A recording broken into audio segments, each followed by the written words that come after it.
مری ایک خوبصورت شہر ہے جہاں مختلف علاقوں سے لوگ گھومنے آتے ہیں۔ ارد گرد کے علاقے جہاں پہاڑ اور بڑے درخت ہیں، وہاں کئی قسم کے جانور رہتے ہیں۔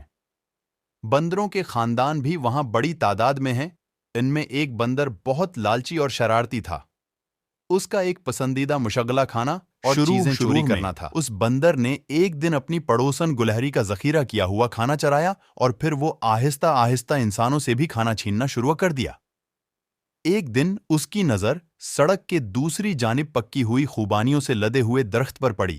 اوس کے منہ میں پانی بھر گیا اور اس نے بے صبری سے اپنے ہونٹ چاٹے۔ سڑک کے دوسری طرف جانے کے لیے اس نے ایک چلتی ہوئی گاڑی پر چھلانگ لگائی اور گرتے گرتے بچا۔ جاری ہے۔ پھر گاڑی سے چھلانگ لگا کر ایک درخت کی ٹہنی سے جھولتا ہوا اور ایک درخت سے دوسرے درخت پر چھلانگیں لگاتا ہوا خوبانی کے درخت پہ جا پہنچا۔ وہ خوبانیاں توڑتا جاتا اور کھاتا جاتا۔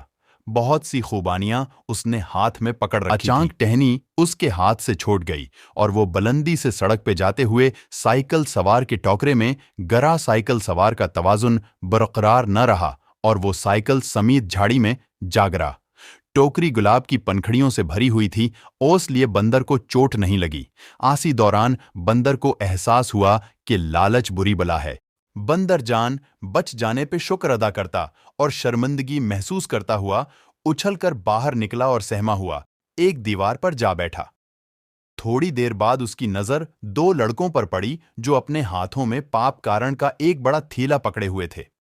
یہ دیکھ کر بندر کے ذہن سے اچھا بننے کے خیالات اڑ گئے اور اس نے لڑکوں پر چھلانگ لگا دی۔ لڑکوں سے پاپ کارن بیگ چھین کر سڑک پر اندھا دھند بھاگا۔ بندر کو احساس ہی نہیں تھا رہا کہ وہ سڑک کے بیچوں بیچ بھاگ رہا ہے۔ اسی دوران ایک گاڑی آئی جس کا ڈرائیور اپنے فون پر بات کرنے میں مشغول تھا۔ ڈرائیور اور بندر دونوں کا سڑک پر دھیان نہیں تھا۔ اچانک گاڑی کا پہیا بندر پہ چڑھ گیا اور بندر اپنی جان سے گیا۔